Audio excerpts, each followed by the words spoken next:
Bonjour à toutes et à tous. Aujourd'hui, je vous parle de la communication dans ce lien flamme jumelle, de son importance et de l'évolution de cette communication tout au long du parcours et aussi du dynamisme entre les deux polarités, évidemment féminine, masculine, chaser, runner.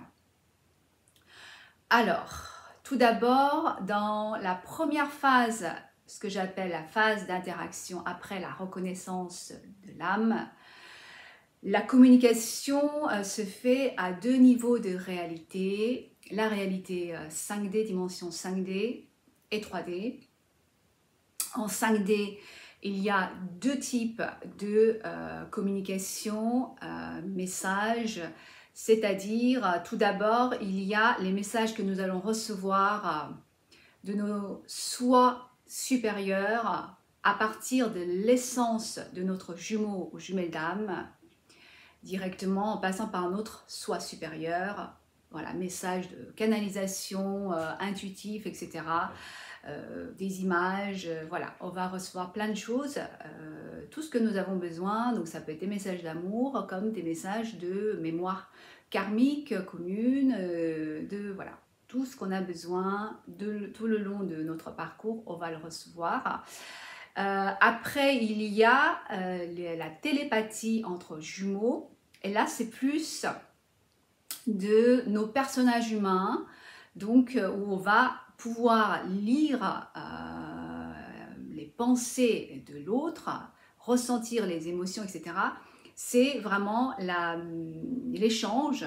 C'est pas forcément intentionnel au début parce que voilà, on ne sait pas exactement c'est quoi ce lien. On va le découvrir après, justement en recevant des messages télépathiques. Et donc, que ça soit intentionnel ou pas, en tout cas, il y a échange de pensées, on peut s'envoyer des messages télépathiquement. Donc ça, c'est la 5D. Et puis après, en 3D, il y a énormément d'échanges. C'est voilà, c'est fait exprès, évidemment. On va nous laisser expérimenter ces échanges pour, évidemment, venir apprendre de cette expérience. Encore une fois, il n'y a pas d'erreur, chacun va expérimenter, on a besoin d'expérimenter pour apprendre, évoluer. Alors, en sachant que les échanges dans la 3D, dans cette première partie du parcours, se font de nos soi égotiques, de nos blessures, de nos distorsions, donc ce sont des échanges qui manquent d'authenticité, donc qui viennent avec de la fierté, des intentions non alignées, de la manipulation, de vouloir se montrer sous voilà, d'une certaine façon, etc. De vouloir manipuler, contrôler ce lien. Donc il va y avoir, ça peut être des mois comme des années, vraiment une accumulation d'échanges jusqu'à arriver à un pic de toxicité où finalement la polarité féminine chaser réalise face au silence, au comportement fuyant et à son runneuse qui va répondre plus ou moins à un message en leurs termes à eux. Donc la polarité féminine chaser comprend que le silence, le comportement de son autre reflète son propre manque de respect, de considération, d'estime et d'amour pour elle-même. Voilà, donc c'est vraiment, elle sort du déni pour réaliser qu'elle se manque du respect et qu'il est temps d'arrêter ces échanges toxiques pour revenir vers plus d'intégrité et d'authenticité dans le respect voilà, pour elle-même. Donc elle commence à faire ce retour à soi, je dis commence parce qu'il y a encore beaucoup à faire, et dans cette réalisation, il faut qu'elle se choisisse par rapport à son autre qui ne lui donne rien et qu'elle mérite mieux. Et donc, elle va avancer vers ce lâcher-prise. Et au moment du lâcher-prise, de vraiment acter le lâcher-prise énergétiquement et venir l'ancrer dans la matière, il est vraiment important pour la polarité féminine chaser d'avoir une dernière communication où elle va parler pour la première fois dans son authenticité. Elle va parler dans sa vérité. Dans quel but?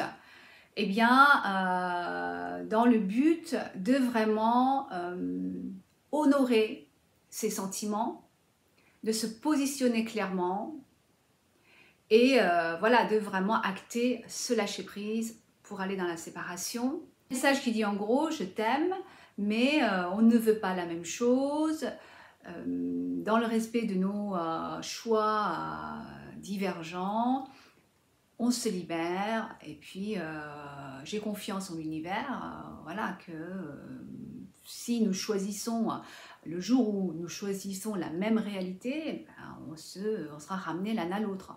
Voilà. Et de lui souhaiter tout le meilleur, voilà, tout le bien. Et donc on fait ce communiqué, c'est vraiment important, on le fait plus pour nous que pour notre runner-runneuse. On le fait aussi pour eux parce que c'est important pour eux de recevoir ce message. Ça va les porter quand même jusqu'au bout, même si au début ils ne l'intègrent pas trop. C'est quelque chose qui va les aider à revenir beaucoup plus tard.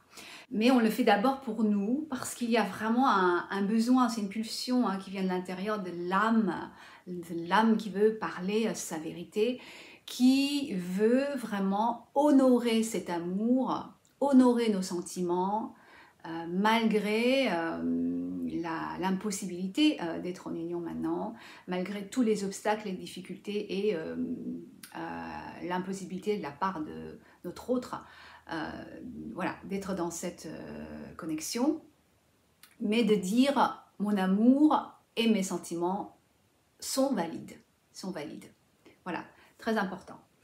Et puis du coup, elle va pouvoir partir sans regret, elle est allée jusqu'au bout. Voilà. Et donc après, on va aller dans la deuxième période, la séparation. Alors dans la séparation, on va passer de, donc première période c'était 5D, 3D, et en séparation, on passe à 5D seulement, où on doit vraiment lâcher la 3D. Qu'est-ce que ça veut dire lâcher la 3D? Lâcher la 3D, ça veut dire, en fait, au moment du lâcher prise, qu'est-ce qu'on nous demande de faire? C'est de couper cette connexion de nos personnages humains, parce que on est encore dans nos soi égotiques. Même évidemment la polarité féminine qui, même si elle a commencé à évoluer, c'est que le début, tout le travail en profondeur va se faire pendant la séparation.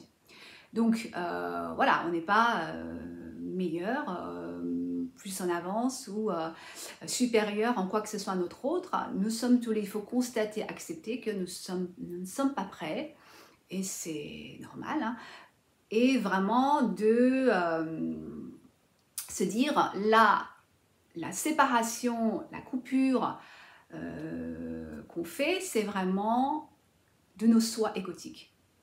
Donc, et de savoir que la connexion, elle ne peut pas être coupée au niveau de l'âme, au niveau de nos essences, au niveau de la 5D. Donc au niveau de la 5D, elle existe toujours. Au niveau de la 5D, la seule subtilité, c'est que ça sera uniquement à partir de nos essences, à partir de notre âme commune. Donc on va recevoir des messages de notre jumeau, jumelle à partir de son essence, de son soi supérieur. Donc ça va être des messages évidemment qui va nous porter pour notre guérison, mais que, surtout des messages qui vont, voilà, on ne va pas recevoir des messages qui vont servir à rien juste pour remplir notre ego. Au contraire, c'est vraiment pour servir notre cheminement de guérison. Et donc avec toutes les mémoires évidemment karmiques qui vont être réactivées, tout ce que nous avons besoin pour avancer sur la guérison. C'est vraiment au service de la guérison. La séparation, c'est la grande période de guérison, guérison, guérison. Donc pas vraiment de télépathie avec notre autre, parce que justement c'est cette séparation de nos personnages humains. Donc la télépathie, c'est vraiment cet échange de personnage humain à personnage humain. Il n'y a plus, parce que ça va interférer et polluer tout le but de cette période qui est le lâcher prise, de laisser mourir, de vraiment oublier nos soi égotiques. Donc quand on dit on se détache de notre autre, c'est à ce niveau-là, on se détache de toutes les distorsions de notre autre, donc du personnage, de son soi égotique. Donc quelque part, c'est pas si difficile que ça quand on le voit, on le comprend de cette perspective-là et qu'on est toujours connecté. Oui, on peut penser à son autre, et encore, voilà, j'expliquerai plus tard dans une autre vidéo, mais vraiment, en fait, c'est en revenant à soi, dans ce retour à soi, de savoir qu'on n'est jamais séparé de son autre. Voilà. Alors, donc, et puis surtout parce que, donc comme je disais, pas d'interaction, c'est vraiment une période de non-contact, ou peut-être minimum contact, parce que tous les couples flammes jumelles sont différents. Il y a des couples qui ont des situations, ça fait partie de leur leçon particulière, d'avoir encore des interactions, parce que peut-être ils ont des enfants ensemble, enfin il y a voilà, plein d'autres possibilités, mais ça sera du coup, après avoir acté le lâcher-prise, une séparation énergétique. Voilà. Alors évidemment, hein, chacun fait ce qu'il veut. Voilà. Comme je disais, il n'y a pas d'erreur, on apprend avec l'expérience. Donc si vous initiez des contacts, etc., ça va simplement retarder le processus de retour à soi pour chacun. Mais on apprend de toute façon avec l'expérience. Alors, et aussi parce que, en fait, nous, la guidance de la source, c'est vraiment la polarité féminine. Chaser doit vraiment, elle va commencer une période de guérison, c'est la période la plus importante pour moi, pas la plus facile, parce que ça va être vraiment guérison sur guérison, guérison sur guérison, il faut tout guérir. Il n'y a pas de, on fait un petit peu, on va faire des bypass, on ne peut rien éviter. Toutes ces peurs, tous les blocages, tous les schémas, l'univers va tout faire pour, et c'est pas finalement l'univers, c'est vraiment notre moi supérieur qui appelle à nous des situations qui sont des opportunités de guérison. Tout est en lien avec notre parcours flamme jumelle, de savoir, je dois guérir toutes les relations de ma vie, les enfants, les ex, la famille, les amis, tout. Toutes les relations karmiques, les situations de vie, vraiment, c'est la période où on va guérir, épurer, libérer toutes les énergies tierces. Alors, attention, le terme énergie tierce, ça veut dire énergie de séparation. Ça peut être aussi bien ma relation au travail qu'une énergie tierce personne. Voilà, donc c'est tout ce qui crée la séparation en moi à l'intérieur, qui est manifesté à l'extérieur dans ma réalité. Et nous avons les mêmes énergies tierces de séparation avec notre jumeau jumelle. Voilà, donc vous pouvez aller voir ma vidéo sur les énergies tierces, j'explique déjà tout ça en détail. Donc tout ça pour dire, la polarité féminine Chaser va être très occupée si elle accepte et est prête à faire voilà, ce travail de guérison, de libération, d'épuration pour faire vraiment ce retour à soi et aller vers la complétude. Et du côté la polarité masculine runner-runneuse, ils vont être très occupés à expérimenter dans la matière. C'est-à-dire, je vais faire vite parce que j'ai d'autres vidéos prévues sur ce thème-là. En gros, au moment du lâcher-prise de la polarité féminine, au début, ils sont soulagés. Et puis, quand ils comprennent que c'est définitif, ils vont être réactivés très fortement dans des blessures de l'âme, dépendamment du karma ou des karmas qui sont rejoués à ce moment-là. Donc, en fait, c'est pas, en général, c'est pas un karma, c'est plusieurs karmas, les uns après les autres, ou parfois simultanément, dépendamment de comment ça doit se rejouer. Donc c'est vraiment des réactivités très très fortes.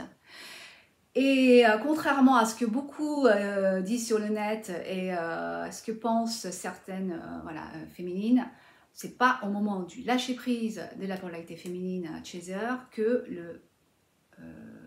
la polarité masculine shift, donc se réveille, pas du tout. Il n'est absolument pas prêt et ce n'est pas le but parce qu'il y a d'autres choses qui doivent se passer. C'est au moment de la complétude de la féminine. Alors, donc qu'est-ce qui se passe? C'est que en fait, au moment du départ de la féminine, le masculin, ce qui se passe, c'est qu'il est d'abord soulagé, puis après, quand il se rend compte que c'est définitif, il est réactivé dans des mémoires karmiques très très fortes et de sa réactivité dépendamment de l'histoire qui s'est jouée dans ses autres incarnations, il va partir vers des schémas qui font écho au même comportement de réponse qu'il a eu dans ses autres incarnations. Et donc dans un premier temps, il va aller encore plus dans ces schémas inconscients de distorsion, c'est-à-dire dans toutes ces énergies tierces, que ce soit le travail, les addictions, les énergies tierces personnes, mais vraiment en train de rejouer les karmas. Donc c'est pas juste au hasard, il y a vraiment une logique. En tout cas, il a besoin de faire ça, le runner, la runneuse, la polarité masculine. Donc pendant toute la période de séparation, ça va être une sorte de d'accumulation, d'aller le plus loin en fait, à se perdre de qui il est, elle est, dans le plein de ces énergies tierces, parce que dans l'expérience, c'est comme ça qu'à un moment donné, il va réaliser qu'il s'est complètement perdu. Voilà, donc ça va être un peu ça. Et donc il est très occupé, il n'est pas du tout, lui, il va plutôt aller encore plus dans son déni, à dire, bah, c'est mieux comme ça. C'est mieux comme ça, ça marche, ça n'aurait jamais marché. Et j'avais raison, c'est mieux comme ça. Et vraiment de se convaincre qu'il n'a pas besoin de sa féminine et d'aller encore plus dans la matière. Voilà, très rapidement. Et puis après, du coup, donc l'importance de ne pas focaliser sur ce qui se passe de l'autre côté dans la matière, de vraiment couper avec le personnage, la personne physique de notre flamme jumelle, de se concentrer sur soi, sur sa guérison et son retour à soi. Donc, évidemment, hein, je ferai une autre vidéo sur l'évolution du manque. J'ai déjà fait une vidéo sur comment se libérer de l'énergie du chaser que vous pouvez aller voir. Mais je ferai aussi une autre vidéo sur l'évolution du manque jusqu'à la complétude et comment ça affecte notre autre.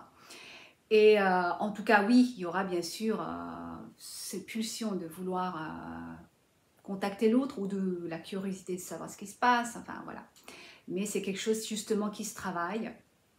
Et pour aller, évidemment, aller de moins en moins être présent quand on arrive à la complétude. Mais voilà, c'est pour ça que la période de séparation, la vraie longue séparation, dernière séparation, dure quelques années. Pour retenir de la séparation, on se coupe, on lâche prise du personnage humain dans la 3D, communication dans la 3D, il n'y a pas de communication dans la télépathie. Peut-être qu'au début, on va essayer, nous. Voilà, en tout cas, c'est pas quelque chose qui sert le lien, j'expliquerai donc dans cette histoire de manque.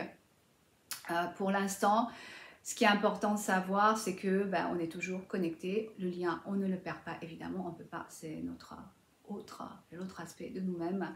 C'est la même âme, on est toujours connecté au niveau de notre âme. Voilà. Alors après arrive la fin de la séparation où la polarité féminine, donc chaser, va avoir ce test final. Certains l'appellent le coup de grâce, le dernier coup de grâce. Moi, je l'appelle le rite de passage, le sacre du féminin, où il y aura des tests, voilà, elle ne s'y attend pas du tout. Et ça va venir vraiment la challenger dans tout ce qu'elle a appris tout le long de ce parcours. Mais elle a toutes les capacités et ça va vraiment lui demander de venir intégrer toutes les leçons et d'aller encore plus loin. Et c'est ça qui va vraiment la propulser dans sa complétude. Donc c'est un peu voilà, une graduation.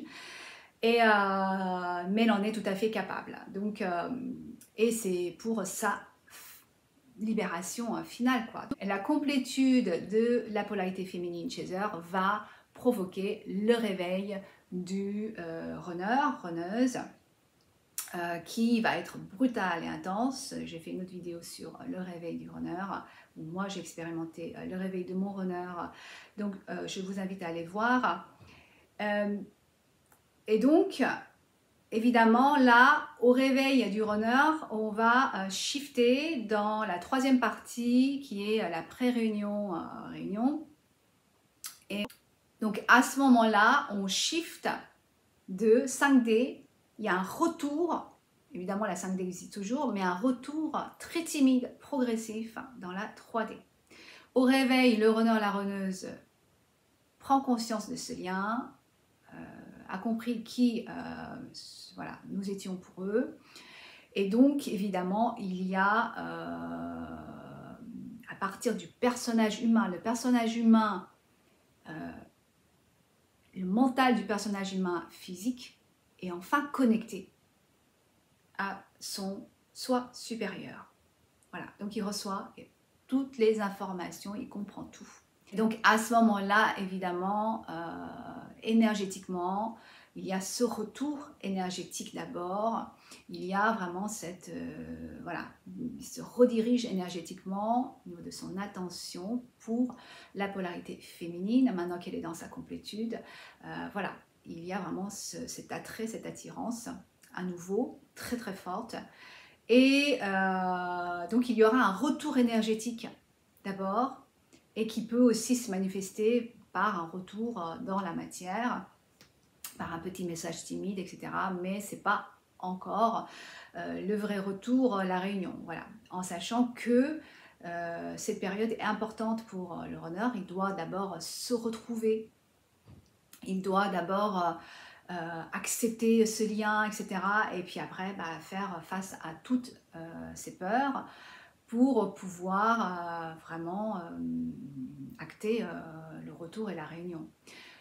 Donc, ce qui est important là maintenant, pour la polarité féminine, elle va recevoir des messages, que ce soit par notre âme, ou comme moi j'ai vécu le réveil de mon runner en simultané, ou peu importe, il y aura un message, parfois un message dans la matière.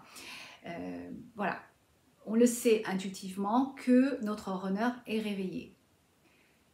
Au moment du réveil de son runner, et même parfois peut-être d'avoir senti un retour énergétique ou un petit message, la polarité féminine, elle, est bien dans sa complétude. Elle n'est pas en manque, elle n'est pas pressée, elle est super bien dans son union intérieure et surtout, elle comprend, c'est vraiment le message de la source, le message de son soi supérieur, de son âme, de leur âme commune, qu'il est important de respecter ce moment-là pour son runner ou sa runneuse, qui est en train d'expérimenter son rite de passage.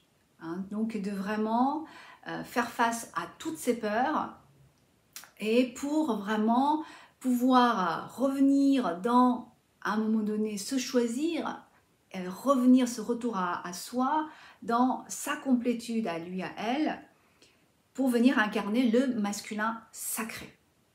Donc, la féminine sacrée, elle n'est plus chaser maintenant, féminine sacrée, elle comprend à quel point il est crucial de laisser son autre expérimenter ce rite de passage et vraiment faire face à tous ces challenges seul. On ne va pas intervenir ou vouloir aider ou je ne sais pas, parce que c'est l'affaiblir. Et croyez-moi, le masculin sacré est puissant. Le masculin sacré, c'est la puissance divine, c'est le pouvoir divin, de la vérité divine, du courage et de la force. Mais pour qu'il ou elle le réalise, pour qu'ils se réalisent à leur soi véritable, on doit rester à notre place de féminin sacré, à vivre notre vie, à vivre notre énergie féminine sur notre mission, à cultiver ce qu'on a appris, continuer dans nos, voilà, dans nos apprentissages, vraiment rester stable, centré sur nous. Et de vraiment pas intervenir, on va pas aller lui voler sa victoire. D'accord, de vraiment voir à quel point c'est important qu'ils doivent faire cette progression seuls. C'est parce qu'on comprend, c'est exactement la même chose que nous, c'est face à la souffrance, face au silence de notre autre, à notre autre qui ne nous donnait rien, que nous avons trouvé notre force intérieure, que nous avons réussi à revenir en nous-mêmes dans notre complétude. Donc ne pas intervenir, ne pas se précipiter de peur de le perdre ou je ne sais pas. Une féminine qui initie un contact en pré-réunion, c'est qu'elle n'est pas elle-même en complétude. Et à la fin, c'est ok, voilà, on apprend dans l'expérience. Mais ça veut dire qu'elle va récupérer un masculin qui n'est pas en complétude, elle-même n'étant pas en complétude. Ce qu'elle croit être la réunion ne va pas durer, il y aura des blocages, et puis finalement, ça va ralentir tout le processus parce qu'il faut repartir en séparation et refaire voilà, encore du chemin. Donc, c'est très important de vraiment respecter. C'est pas dans le but de oh, il m'a fait souffrir, je vais le faire souffrir ou je vais le faire baver. Non, il n'y a pas de ressentiment. On fait pas ça par fierté, on fait pas ça par calcul. Pas du tout. C'est justement dans cet amour inconditionnel. On reste dans l'énergie. L'énergie du féminin sacré, c'est l'amour inconditionnel dans le cœur pour soi et pour ce lien et son autre. Et c'est savoir rester à sa place. Maintenant, voilà, et le masculin sacré, c'est la puissance divine, la vérité divine. Et voilà, on ne va pas le sous-estimer. Vouloir l'aider, sauver quelqu'un, c'est l'affaiblir. Il est fort, elle est forte. Voilà. Donc, et puis après, évidemment, donc ça va progresser vers voilà, la polarité féminine a absolument rien besoin, même avec ces petits retours timides, que ce soit énergétique ou par message, elle va être quand même un peu testée justement dans sa complétude, savoir est-ce qu'elle garde son centrage, est-ce que elle retombe dans des schémas comme avant. Normalement non, mais en même temps voilà, on apprend toujours, hein. Donc de vraiment on ne va pas ouvrir sa porte avant l'heure, de vraiment savoir, de reconnaître si son masculin revient dans sa complétude ou pas. Voilà. Donc de ne pas céder avant l'heure parce que de toute façon, si elle n'est pas complètement dans sa complétude et dans son féminin sacré, le masculin va le sentir et puis il va repartir pour un bout de temps, le temps qu'on se réaligne. Hein. Donc voilà.